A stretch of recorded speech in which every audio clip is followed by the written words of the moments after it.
For example, let us talk about calculus. I guess you all are familiar with the equation of a line. We all have studied it in our school days, right? We write it something like y equals x, where if we have this line, then at every point on the line, the value of y depends on the value of x. For example, if x equals 2, then y equals 2, right? This relationship shows how y changes as x changes.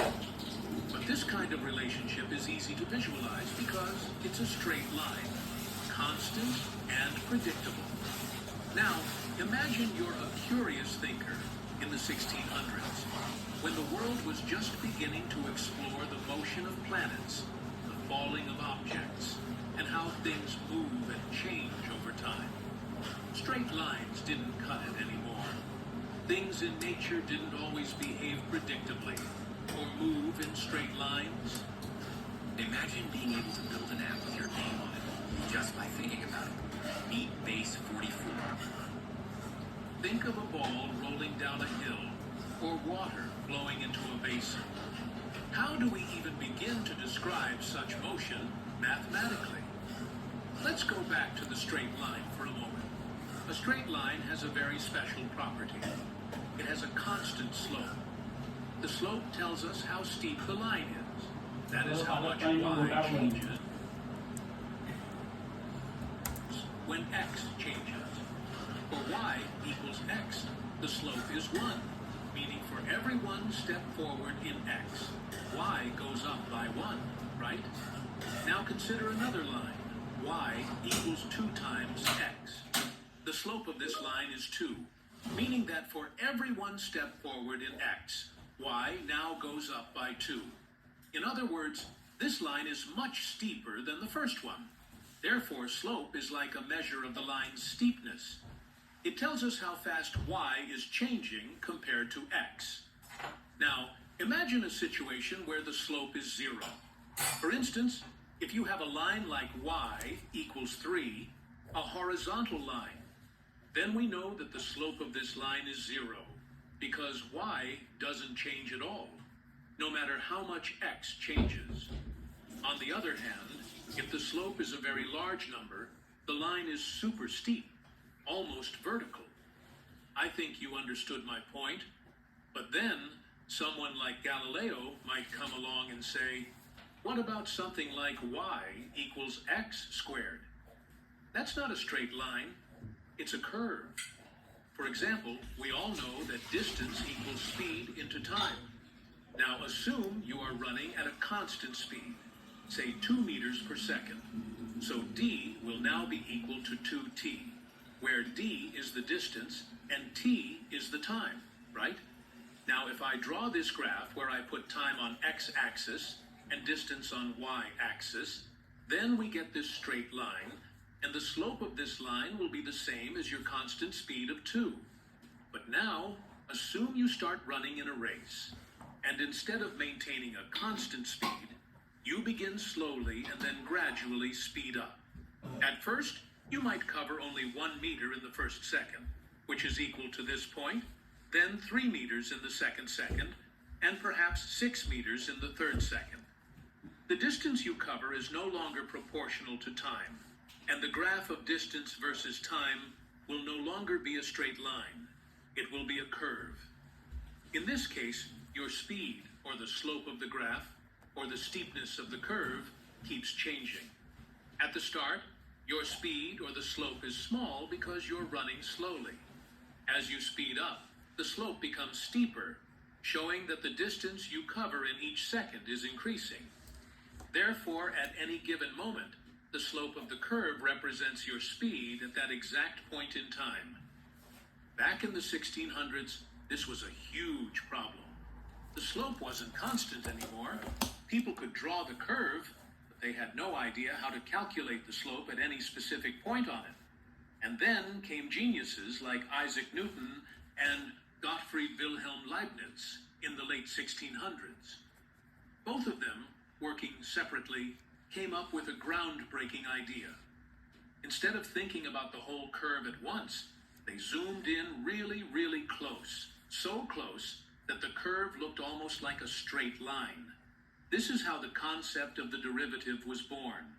We all know that if we have 2 points like this on a straight line, then its slope is given as y, 2 minus y, 1 over x, 2 minus x, 1. Newton and Leibniz realized that to find the slope of a curve, you could look at 2 points getting closer and closer together, such that they could find the exact slope at a single point. But how does it work? Let us understand this with an example. Suppose we have a curve y equals x squared. Now, if we want to find the slope of this curve at, say, x equals 1, then assume we take 2 points, where the first point is obviously 1, and 1 square, or 1 itself. And then let us take another very close point, say x equals 1.1, and y equals 1.1 square, or 1.21. Now these 2 points are so close to each other that the curve here behaves almost as a straight line. So what will be the value of this slope?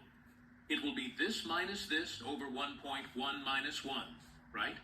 This gives the value of slope at this point as 2.1. This is simply amazing. Now let us level up our gear a bit more. Assume we have a point as x and the y value as x squared, and another point at some distance h from x, say x plus h. I've been exposed to such a rich tapestry of cultures. It's so cool. Such that its y value will be x plus h whole square. So, now, what will be the slope of this line? It will be x plus h whole square minus x square over x plus h minus x. Look at the denominator. X will get canceled out, and we are only left with h.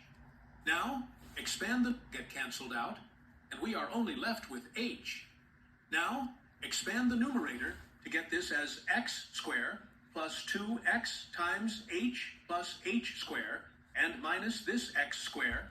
Oh, look, now x square will get canceled out, and we are left with 2x times h plus h square over h.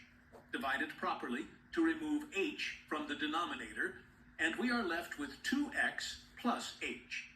Here comes the magic. We want both these points to be as close as possible, which means this h is so small that it is almost invisible to our naked eye. Thus we say that h tends to 0, and since h is not exactly 0, we put this LIM here, which stands for limit, which means what is the value of this thing when h is very close to 0. And to solve for it, we put h as 0, which gives us 2x as the slope of the curve y equals x squared. So we say that the derivative of y, which is represented using dy over dx, which indicates the change in y with respect to x at a given point, is 2x when y equals x squared. Now at x equals 1, what will be the derivative of y with respect to x? Or in other words, what will be the slope of this curve at x equals 1? Just substitute x as 1 here, and we are done. The slope of this curve at x equals 1 is 2, right? We solved it previously and got our answer as 2.1, remember?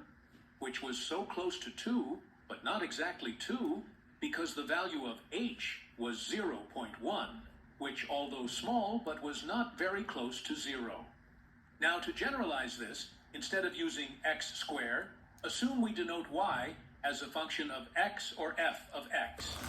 Now, at this point, x, we have y as f of x, and at this point, which is x plus h, we have y, or the output, when the input is x plus h, as f of x plus h.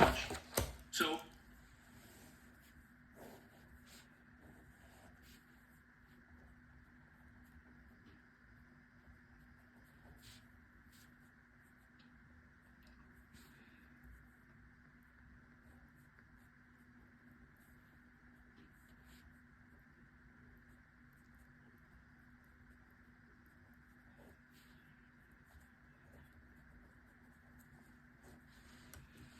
The slope of this line will be f of x plus h minus f of x over x plus h minus x, right? This will get canceled out, and we are left with f of x plus h minus f of x over h. Finally, we put a limit here which shows h tends to 0, and that's it. This is the derivative of the function y, or f of x, with respect to x. Now, using the method I have just shown you, mathematicians have already calculated derivatives of some famous functions like these.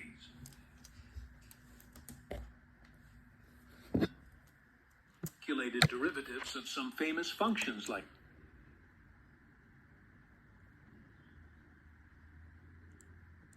these.